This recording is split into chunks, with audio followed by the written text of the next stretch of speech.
Hello everyone, this is Marsha LaFroth with Stamp with Marsha, and I wanted to make a video to show you guys what I do as soon as I get my new stamps that are packaged differently than the way Stampin' Up used to do it.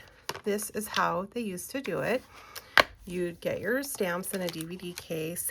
The images are printed on this back side, and when I would get my stamps, I would take this off. I would peel all of these. Wow, they're really stuck. This is one I never did it for. You know, when you buy a stamp set and you don't use it, it's a little embarrassing. It's still on my list to use, but this is one of those.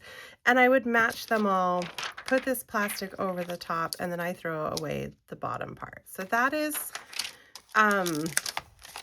the old way. This is one where I did actually do it. I lined them all up. You can tell which ones I've used, okay?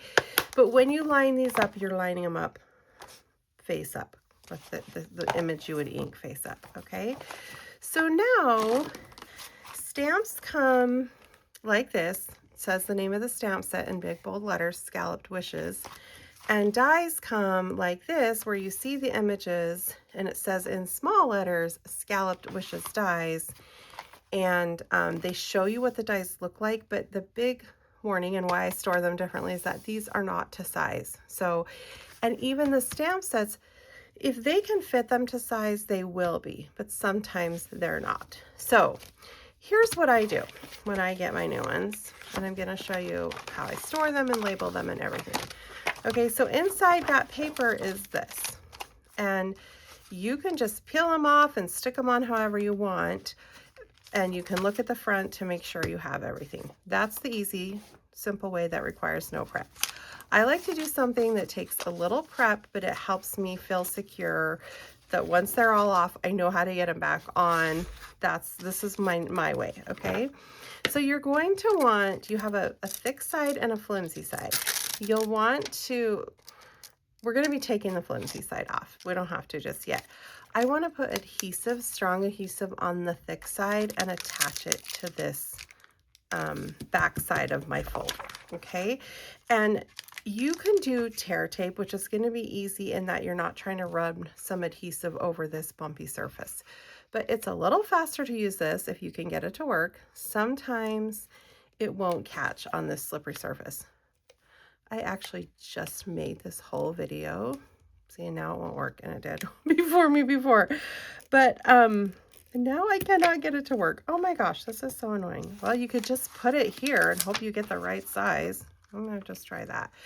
I made this video and I realized at the end I'd bumped my camera and half of the things I was showing were not even on the film. It was so frustrating. So now I'm doing it all over again with another set. Okay, I'm just using this as my guide to see how big to make this. You guys, I've done this different every time. I usually do just run my adhesive on there, but it didn't want to cooperate with me this time. So now I have to hope I got this on there the right way. Okay, I don't know why I peeled that off yet. But then you're just gonna lay this down. I laid it crooked, it's okay. Anyway, then you want to ink this, and we're going to close it. That's the process. And I like to use an ink that's not very dark.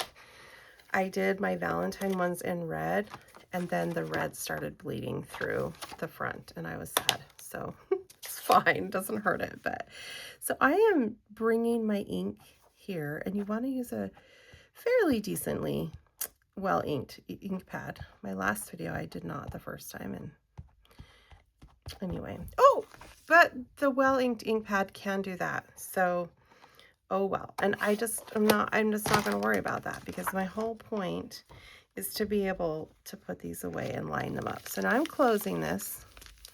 I didn't do that on my last one, guys, but oh well. Let me make sure this is staying in camera. I learned that the hard way last time. I think my camera just sitting there moves because I can already see, don't mind me, I'm adjusting, that I'm losing a little of the space I had before. Goodness gracious. Okay, then I open it and my images are beautifully displayed on this side so that I can see what's in here. Okay, But more importantly for me, it's so I could put them away and match them. Okay, so I'm gonna go wipe this ink off, and I know that's probably painful for some of you to see that ink sitting there. It's a little painful for me too, but I've learned I have to get over some of these things, okay? Now we wanna stick this flimsy plastic piece to this side, and so I'll explain why. You probably figured it out. I don't know if this is dry enough to run adhesive right on there. So I'm gonna try to run it on here before I stick it on there. Last time I did it on there, oh yes, that works much better. Okay, and I am using Seal Plus because I want this to be really strong. I am gonna be opening and closing this many times, hopefully. Hopefully this will be a stamp set I use. Is this staying in camera? I'm really self-conscious now after I made that last video. Okay, now I'm sticking still my adhesive side up because I'm going to close this. And even though this might feel laborious, it's not bad. As soon as I get my stamps, I just do it. And it doesn't take long because I'm not talking. Okay, so now this is protected. And when I go use these stamps, I can line it up. Let me show you with one I already have opened. Okay, so Woolly Friends. Now you can see I label these, and I'm going to talk about that in a minute. Woolly Friends, I've been using, making stuff. I have all these stamps on the blocks. Now, if I didn't have my guide and I just had my plastic, I could just throw them on there and hope for the best, and that's fine. But I like to be able to line them up. Now, the difference now with lining them up versus in the case. Okay, in these cases, we were lining them up with the stamping image up and the really thick backside down. But now you're gonna do it like as if you were stamping. That's how you're gonna line these up. And it's not gonna really permanently stick to this side. When we close it, it's gonna stick to that side. But this is just letting us know where these go so that they're gonna all fit perfectly on here, which matters to me. And I can see what I have. So they're gonna fall right into the right places now. And when I open it, I can check and say, yeah, I got them all. Oh, wait, there's a space there. Oh, that's okay. It just stuck up there. It's there. I have everything that belongs in this set, okay? So that's how I make a template, I guess you could call it, some way to see and line up my stuff. That's step one. The next thing I do, and sometimes I do that, and it takes me a minute to get to this next step, is I put labels. Now, when I first started getting this kind of stamps, this is the really fancy bin I store them in. I don't even know where I got this. It's just something I had on the shelf. I have seen all these really pretty things people are using, and I am just using this. But when I first got this, I didn't think I needed to put a label there because it says Woolly Friends right there, okay? But I have this bin of, these are my new stamps, and it was just sitting on the floor by me as I was working because, of course, my desk was too covered to have it sitting on my desk.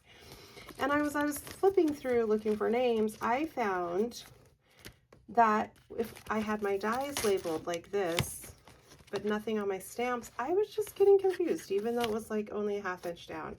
And so I went and made labels for everything except those two because I haven't even used those yet. But I have banner saying stamps. Of course, that goes with a bunch. Petal of Beauty stamps. Oh my goodness, these aren't even in order. I try to store them together. Cake Day stamps, Cake Day dies. Okay, so I use, there went my blocks. I use this machine, a Brother P-Touch label maker. It's like 30 bucks. And I use that to label them. And again, this is extra. And part of it is because I use these at events where lots of people are borrowing my stuff for retreats and everything. And I want to make sure I get it back. So I would then, and here's a storage idea. Okay, I've always kind of stored my stamps and dies separately. I know a lot of people would get the magnetic sheet that would go in here and they'd store their stamps and dies together. I have kept them separate because take a set like this, these dies. even though they go perfectly with this, I can use these images with other stuff. And so I just would have, or like this one, it goes, sorry, it goes with, no, I don't have this together. It goes with this stamp set. But I can use these labels with other greetings. And so I kind of just keep them separate. Usually I had them in totally different places. Now, I don't know, they might end up being together. But I saw this cool idea that I liked. This is the one I did on my last video, this new barbecue master set. So it doesn't have labels on because I just got started. But I saw this idea and I kind of like it for a set like this, that I am really not going to use those barbecue dies probably without this set. Okay, there's no label pieces. And so I saw this idea of putting your stamps in the front and your dies in the back, and then they are just together in one package, stamps and dies. And I'm kind of liking that idea. It'd be different than how I normally do things, but I might change it up. But how I normally do it, I'm going to show you how I put magnets on. This is turning into more videos than needs to be, and more labels. Let me talk about my labels. So if I have a set that did not come with dies, I am now putting a label here that says no dies, so I don't go looking for it, like this horse set. I wish it had dies. It doesn't. And I put no dies so I don't go try to find it, right? Or in the sample of that Woolly Friends, I don't know where that went now, but I put there, this goes with a punch. There it is. So that I remember it doesn't come with dies. Don't go looking for dies. Or yeah, so that's that. Let me tell you about these magnets, okay? Because as you saw, these dies do not come on magnets. This is the same as they've always been. They come with this really sticky strip here that I sometimes feel like I'm gonna bend my dies to get it off. And I just like the ease of magnets, even though it definitely makes it heavier. So my guess is that you could go on Stampin' Storage and buy dies that are perfectly sized for these cases. But I really just buy these magnetic vent covers from Lowe's or Home Depot, and I cut them to fit my needs. So for example, these dies took the whole thing. Same with these cake dies. Well, I'm flipping through and everything's messed up, okay? They take the whole thing, so I would have to cut a really big piece. But I just go with whatever size the dies come on. I lay it on my magnetic sheet. I will show. And then I cut it to fit. Sometimes I try to cut the magnet a little bit smaller just so it will fit. And then I will use these little strips for closing little 3D projects that need to close with the magnet. But I cut that to fit, and then I peel these off exactly how I see them here. I wasn't going to make you guys watch this whole thing, but I would peel those off, you know, fit them in there. And then when I'm all done, I take this sheet, and I have my leftover sheet that still has those really sticky strips on it, and I just stick it on top to it, which makes it extra stiff. But it's not going to work right now because they're in between. And then for me, instead of storing them inside there, because I want to see exactly what size are these. If I look at this picture, I don't have an accurate view. So I actually store my dies. It's not as pretty, but I store them like this. So as I'm flipping through, I can see what kind of size are we looking at. And I have been storing them together like this. And that's where I could branch out. I could try the new way and just store them in here. Then I'd have to relabel my stuff. I'd have to just say Cake Day Bundle, because now I got my stamps and my dies in there. So I don't know if I'm really going to change things, guys, but I could. But I end up storing these. I store these with a flap in the back, and these with the flap in front, and I stick little Velcro dots there that I get off Amazon. They're really flat, just because I don't have to worry about tucking that in and hitting dies or anything. Whereas here, it's that one I actually stuck Velcro on, but I haven't been with my stamps. It's super easy to tuck it in because I've got this white piece that's making it easy. So this video was a little longer than I wanted, but hopefully you got some ideas that are helpful. You can decide if you want to store your dies with your stamps. You can decide if you want to do this thing. Now, if you do what I said, I can't remember if I said this on this video, I want to just rip it from the top, okay? I feel like that's potential to rip your paper. I try to come in from the side and literally get on the plastic and peel it. That's how I do it. Some things are sticking to that side. I'm seeing if I did them the right way. I think it's because I did it the wrong way. Yeah, that's why it's sticking. That one, I don't know. But then they just go where they need to go. So I hope that's helpful to some of you.